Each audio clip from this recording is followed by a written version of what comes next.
एक बार आप स्क्रीन पे देखिए, स्क्रीन पे मैंने एक टेबल बनाई है और इस टेबल में मैंने जो टाइप्स ऑफ अकाउंट्स है उसका पूरा का पूरा समराइज करके यहाँ पे दिखाया हुआ है। एक बार हम लोग इसको रिवाइज कर लेते हैं। ठीक है, मैंने यहाँ पे 4 कॉलम बनाए हैं। पहले कॉलम में मैंने लिखा है एसेट्स, कैपिटल, लायबिलिटीज, इनकम और एक्सपेंस। उसके बाद मैंने लिखा है पर्सनल अकाउंट, रियल अकाउंट और नॉमिनल अकाउंट। चलिए क्लासिफिकेशन को समझते हैं। मैंने आप लोगों को बताया था कि जो मेरा एसेट होता है वो मेरा रियल अकाउंट भी होता है और मेरा पर्सनल अकाउंट भी होता है।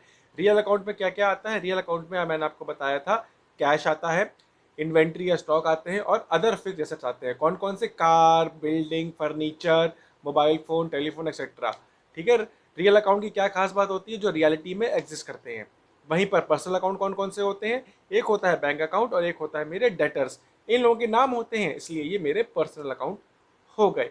इसके बाद कैपिटल और लायबिलिटी, ये दोनों हमेशा मेरे पर्सनल अकाउंट होंगे।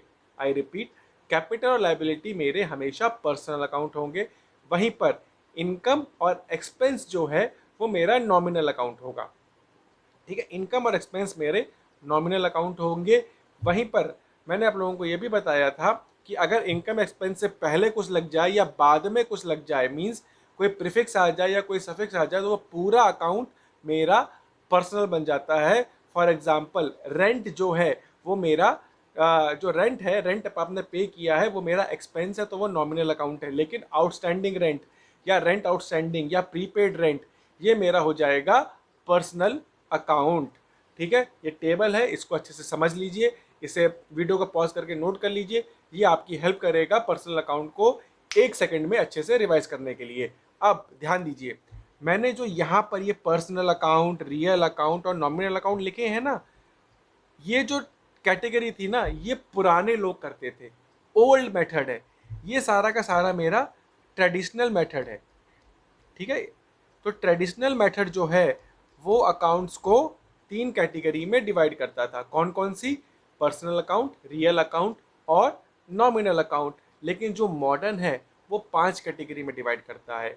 जी हाँ, जो मेरा मॉडर्न अकाउंटिंग है वो 5 कैटेगरी में करता है। कौन कौन सी? ये वाली, assets, capital, liabilities, income and expense.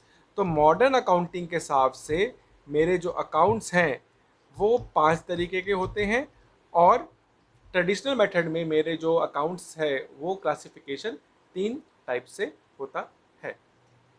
चलिए आगे देखते हैं। आगे हम लोग एक बहुत ही इम्पॉर्टेंट कॉन्सेप्ट है, बहुत ही इम्पॉर्टेंट वर्ड्स हैं, हम उसके मतलब को समझेंगे। एक हमारा वर्ड होता है डेबिट और एक हमारा वर्ड होता है क्रेडिट। ठीक है, ये डेबिट क्या है और ये क्रेडिट क्या है? देखिए, अगर मैं आम जिंदगी की बात करूं, मीन्स मैं नॉर्मल लाइफ की बात करूं, तो डेबिट का मतलब होता है माइनस। ठीक है, डेबिट का मतलब होता है माइनस और क्रेडिट का मतलब होता है प्लस। नॉर्मल ज़िंदगी में अगर मैं बोल रहा हूँ कि मेरे अकाउंट में कोई चीज़ क्रेडिट हुई है तो वो प्लस होता है, और अगर मैं बोल रहा हूँ कि ये चीज़ डेबिट हुई है मेरे अकाउंट से या मेरे अकाउंट से डेबिट हुई है, मतलब वो माइनस हुई है। अब जब मैं इसको अकाउंट्स में ले जाता हूँ ना, तो क्या मतलब आते हैं? ध्यान से देखिएगा, गलती मत कीजिएगा। देखिए, सबसे पहले आप अकाउंटिंग इक्वेशन लिख लीजिए। अकाउंटिंग इक्वेशन क्या होती है? Asset is equals to capital plus liabilities. ठीक है, asset is equals to capital plus liabilities.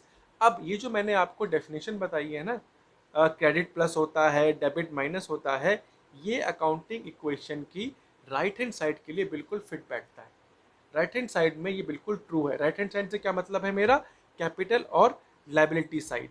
अगर मैं बोलूँ कि भैया कैपिटल में क्रेडिट हो रहा है, इसका मतलब क्या हो गया कि मेरा जो कैपिटल है वो बढ़ रहा है। वहीं पर अगर मैं बोलूँ कि लायबिलिटी मेरी डेबिट हो गई, इसका मतलब है लायबिलिटी मेरी माइनस हो गई, मेरी कम हो गई।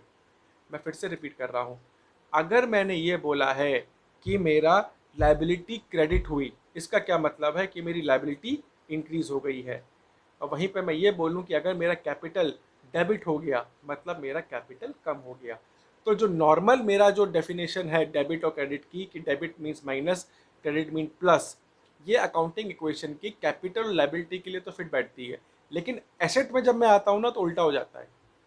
जी हाँ, जब मैं एसेट में आऊँगा ये उल्टा हो जाएगा। यहाँ पर क्रेडिट हो जाएगा माइनस और डेबिट हो जाएगा फ्रेंड्स प्लस।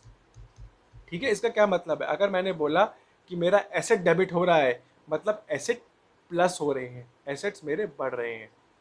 वहीं पे अगर मैं बोलूँ कि मेरे एसेट क्रेडिट हो गए, मतलब मेरे एसेट्स कम हो गए।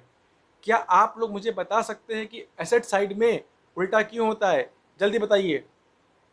नहीं मालूम? अरे सिंपल सा बात है बच्चे लोग, ये देखिए यहाँ पर मैंने क्या इसकी साइड चेंज करी इक्वेशन की? आप बोलोगे हाँ करी, और जब साइड चेंज होती है तो क्या होता है? साइन चेंज हो जाते हैं। साइन चेंज हो जाते हैं कि नहीं होते हैं? इसलिए साइन मेरे चेंज हो गए। तो हमने क्या देखा?